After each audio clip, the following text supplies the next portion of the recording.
Monsieur Fodé Baldé, bonsoir. Bonsoir. Je rappelle que vous êtes le responsable de la communication de l'Union des forces républicaines. Vous avez suivi aujourd'hui cette cérémonie de remise, ou vous avez eu vent de cette cérémonie de remise des clés du nouveau siège du BGDA qui se trouve être l'ex-résidence du président de votre formation politique. Qu'est-ce que cela vous inspire? Vraiment, j'ai du mal à vous entendre, hein, Alors, sincèrement. d'accord, on va fournir, je ne sais pas si c'est le réseau ou si c'est votre téléphone, mais en tout cas, on va fournir un peu de fort. Alors, je disais qu'aujourd'hui, c'était la cérémonie de remise officielle des clés du bureau du nouveau siège du BGDA, qui se trouve être l'ex-résidence du président de l'UFR. Premièrement, comment vous avez accueilli cette nouvelle? D'abord, je vous remercie, mais il n'y a pas d'ex-résidence du président Sidia Touré. Mais en attendant, Parce que c'est le bureau, c'est le nouveau non, bureau. aucun acte, non, non, sérieusement. Hmm. C'est le lieu pour moi de remercier M. Traoré qui est suivi avec mon cher ami Abid Marouane qui est suivi tout à l'heure sur votre plateau. Sincèrement, il faut que vraiment on utilise les termes appropriés. Et quel est le terme qui est approprié? Il n'y a pas d'ex-résidence. Il ne peut avoir d'ex-résidence que lorsque une décision de justice tombera suite au procès que nous avons, suite à la procédure judiciaire ouverte. D'accord. Vraiment. Alors, d'accord. Alors, la Maintenant, résidence du président Sidia Touré. voilà. Maintenant, en fait, j'ai entendu votre consultant, si vous permettez, avant d'arriver à cette question.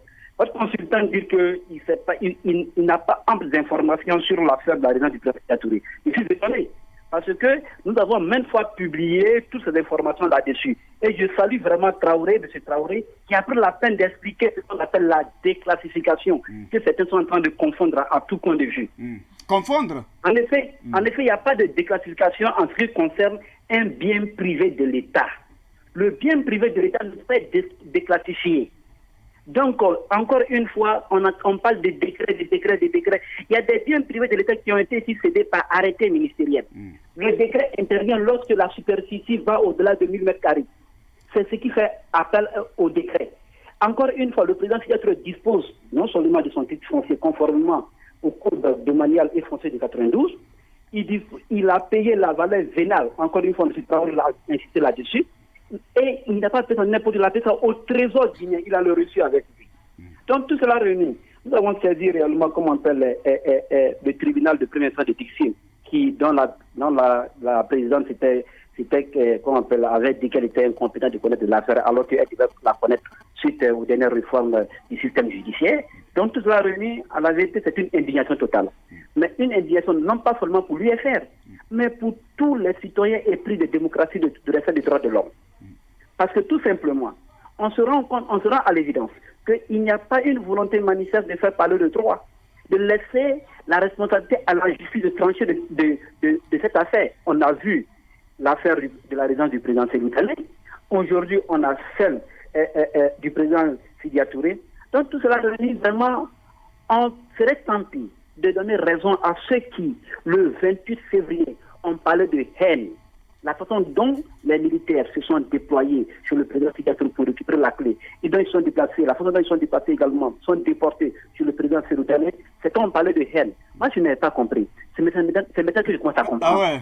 Si vous vous rappelez très bien, je termine par ceci. Si vous vous rappelez très bien, le ministre Mori Kondé a dit à Zéro Corée, lorsqu'on lui a posé la question sur la récupération des biens, il était clair à la matière. Même si la justice dit le droit, ils feront tout pour récupérer cette résidence du président Sidia Touré pour utilité publique. Et je pense que c'est ce qui a été fait aujourd'hui. Et je l'ai vu là-bas très content parce que... Oui, mais là, il n'était voilà. pas le seul content. Hein. Votre ami, le ministre Bill Dessam, était là-bas, mais très content aussi. Oui, mais qu'est-ce que vous voulez? Qu'est-ce qu'on veut? Je les ai vus là-bas tous très contents. D'accord. Il y a une question. Monsieur Oui, Baldé, une question. Monsieur Baldé, Voilà, vous allez-y. avez évoqué tout à l'heure la décision du tribunal de Dixine qui s'était déclaré incompétent. Est-ce que suite à ça, les avocats de M. Sidia Touré, c'était, comment on appelle, c'était mieux pourvu, comme on dit dans le jargon? Tout à fait, cher frère Traoré. Tout à fait. On a tous suivi la procédure, croyant que le droit sera dit, et toujours même avec cette décision d'ériger la résidence en siège, les avocats ont envoyé là-bas une mission de justice pour constater effectivement que l'acte a été posé, pour que, encore une fois, on puisse saisir encore les juridictions compétentes à la matière. Bien, oui. Aujourd'hui, la question sur toutes les lèvres, c'est le sort que l'UFR va désormais réserver à Bill Dessam. Est-ce que vous allez le considérer comme toujours parti à part entière de votre parti politique, ou on peut s'attendre peut-être à une décision d'exclusion parce qu'il a mis dehors ou il a entériné la décision du CNRD en remettant officiellement les clés du domicile litigieux de Sidia au BGDH.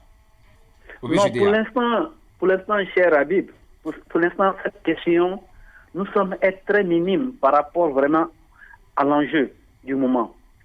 Ce qui nous préoccupe au moment où je vous parle à l'UFR, c'est la mise en place d'un cadre de dialogue pour être rapide à l'ordre constitutionnel. Habib, vous êtes politologue, je le sais très bien. M. Traoré, là-bas, il est juriste parce que je suis beaucoup de fois ces analyses. Sekou est politologue aussi, lui qui anime l'émission, je le sais. Et parler là-bas, il est politologue.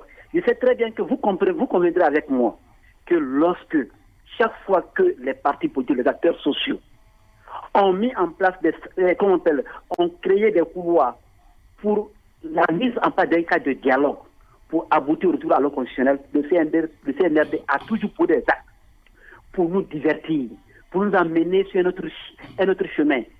Nous en avons appris beaucoup maintenant. Cette histoire de maison, on laisse cela. Les avocats vont gérer. Tôt ou tard, le président Sidia Touré va récupérer sa résidence. Tôt ou tard, celui-là sera dédommagé pour ce qu'il a subi. Ce n'est pas un débat. Bien. Pour l'instant, ce qui nous préoccupe, c'est quoi? C'est la mise en place d'un cadre de dialogue pour retour rapide à l'ordre constitutionnel. Quel est le sort que l'UFR va réserver à Bill Dessam?